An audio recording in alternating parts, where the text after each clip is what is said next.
Hey guys, Patriot coming to you from the desktop one more time. As you can see, I've got the Maratac REV 2 here, but this is kind of a special one. It's actually their CU or copper version, REV 2. REV 2, it's got the newest, most efficient LED that they have offered, and it's the XPE R3 bin LED. Very nice LED, great color. This is the package that it comes in. It's a little clear, transparent plastic package with a little magnetic closure on it. Just kind of a nice touch, protects the flashlight during shipping, and it's got a foam all the way around it. Let's go ahead and take the flashlight out, set this aside. You can see here that beautiful copper finish on it. It didn't come quite this shiny. I actually put it in the ketchup and got some of any of the dark spots out of the knurling. Just the nature of copper, guys, once it hits oxygen, it's going to start to oxidize. So, you know, I'm sure that once this came off the assembly line, it looked exactly like this. You put it in storage for a couple weeks, or touch it with your hand oils and put it away, it's going to get some little dark spots in it. So I went ahead and dressed it up a little bit and have it looking perfectly shiny. It's no big deal. One of the things about copper that people like a lot is the character that it develops, the patina that it puts on if you just leave it alone. And I was never a huge patina guy. I let my other flashlight patina to a certain amount, but once it got to a certain point, I said, you know what, I gotta dress this thing up and clean it up again. So I kind of like it. I like it when they look like this, and I just think they look nice. You can see they got that LED in there almost perfectly centered.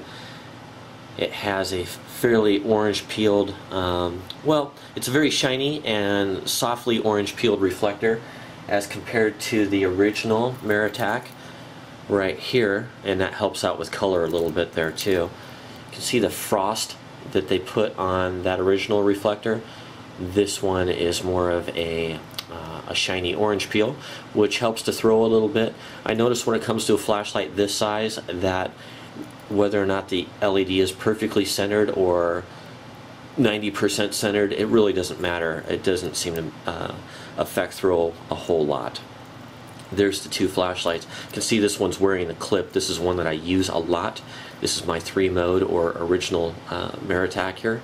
This one, I actually removed the clip. It does come with this clip though, and it also comes with a little spares O-ring kit, which is really nice. Now, their flashlights, the way that they've machined everything, the way that CountyCom has done these, it doesn't seem to eat up O-rings. Some flashlights that are machined to tolerances that are not held as tightly, let's say, it seems that that O-ring can wear out a little bit sooner. I've never actually had to replace a O-ring on any Maratac flashlight. Kind of an interesting point. I think that I've stated that before. This is my oldest Maratac, and it is smooth as it has ever been. You can see it's a little grimy there from Carrie. But that's the original O-ring on that flashlight. Alright, one of the other really cool things about copper is you get a certain amount of heft to it. You know, it's a heavy light. I've even got a lithium L92 battery in here, and so that's going to be a little lighter, but with an alkaline battery or a rechargeable nickel metal hydride, it's going to be a little bit heavier. So you kind of got the heft of stainless steel, not quite as heavy. Here's an electro-polished stainless steel Maratac right here. Kind of helps you to see the difference in color, by the way, between the hard anodized stainless steel and the copper version. So not quite the heft of stainless steel, although it's hard to tell just without a scale. One of the advantages that you're going to get though with the copper is real smooth threads. What I have been doing is I've been still using the Niogel on the O-ring, and that's going to just kind of help because that's a point of resistance right there when the lip runs up over it. But it's also going to help with water ingress. So if you've got a thick gel or a grease on there, it's going to help water to keep from getting in there.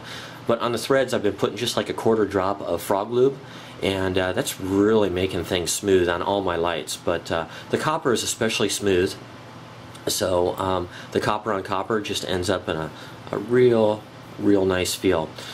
Copper is also super conductive, so you know, when it comes to electronic components, that's kind of cool.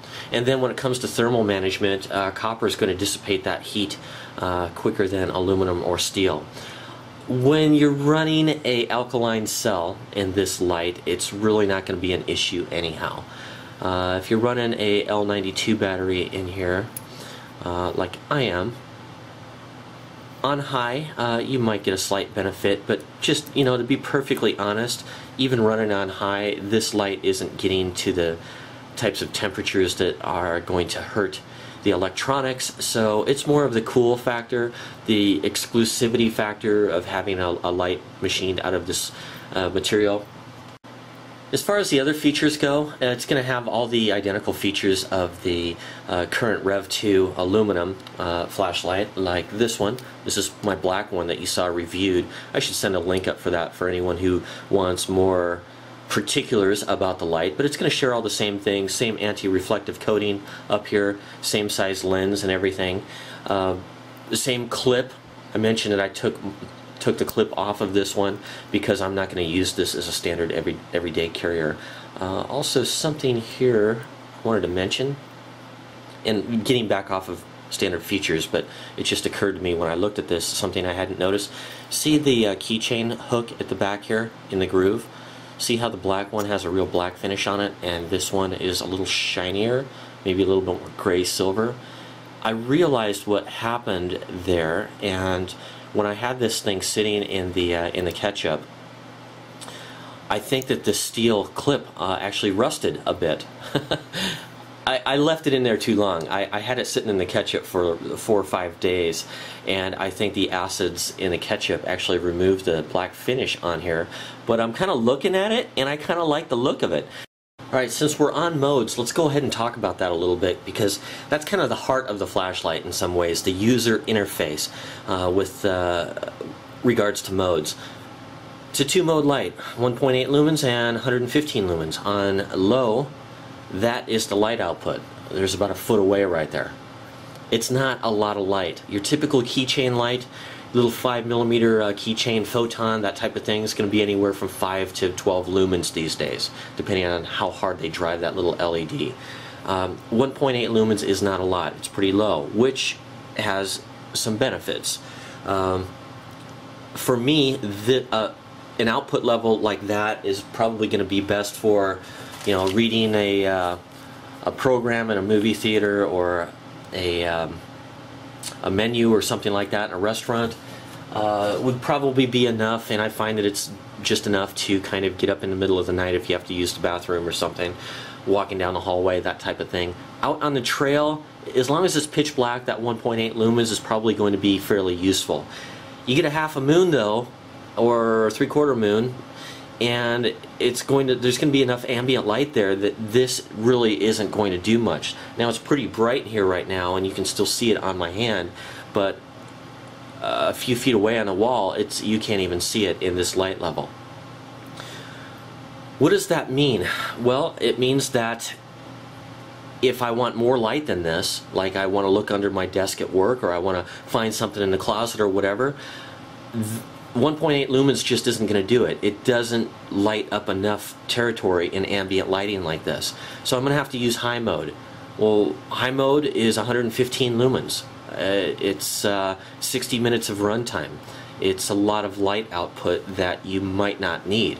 In fact, on an output level like that, of 115 lumens on a light like this, I almost consider it an emergency mode. Like, maybe this is the only light I have, and I have to see 20 yards away, and you know, that's when I'm going to go to high mode on something like this. It's not that there's a huge problem with giving yourself too much light. You know, obviously your pupils just dial down and kind of adjust the light level for you, but you're using a lot more energy than you have to. And in an emergency situation, that might be very important. It might be your only light and your only battery in that light, and so you're going to have to handicap yourself at 1.8 lumens, because going to high output is unthinkable unless you're trying to get somebody's attention on an ATV or an aircraft or something like that. Maybe you have to signal somebody, or maybe you're coming down a really dangerous part of the trail and you want to make sure that you've got enough light there. Well, if you've only got 60 minutes of energy contained in that cell and you have to use 15 or 20 minutes of it getting down that portion of the trail, and you don't know how much longer you're going to be out there, then these kinds of things become very important. By far, when it comes to the enthusiast community like Candle Power Forums or any of the other flashlight sites, the preferred user interface on a light of this style is a 3-mode system. And there's a lot of debate as to whether low, medium, high is best, or medium, low, high is best. Some people like high first. That's a small group. There's a lot of debate about that, but there's never a debate, or there's rarely a debate about what user interface is best, and that's typically the 3-mode. I prefer the original Maratac here that comes on medium, goes to low, and then goes to high. That's my preferred favorite, but I'm in the minority there. Most people prefer low, medium, high on a 3-mode interface. I'll be honest, I still like a 3-mode flashlight. Whether it's AAA or AA, I still like a 3-mode flashlight, and most people do. Now, they've contracted out to whoever they've contracted out to, and they decided that the 2-mode light was the way to go, but it's not typically my way of going. So because of that, this will be more of an indoor light, or this will be more of an around the house light. If I'm out in the field, I want my 3-mode light. And you know what? For me, it's worth it to have a slightly less powerful LED, slightly less efficient. I'll even deal with the PWM, or pulse width modulation, that you get with see it flickering with this type of light. Again, that's apparent to the camera, not to the naked eye so much. But I'll put up with all of that in the outdoors to get the flexibility of a 3-mode light. So just my thoughts there. If County Com makes a 3-mode version of the REV 2, I think the flashlight community will respond very well. So this gets a 9 out of 10, as was the case with the aluminum. It would be a 10 out of 10 if it was a 3-mode light in either medium, low, high user interface or low, medium, high. Oh, almost forgot one thing. Out of politeness to County Com, I typically would not cover this, but being, trying to keep things real here and being a flashlight enthusiast, I'm going to cover all the angles. Will this take a 1044 battery? Yes, they fit. Yes, they work.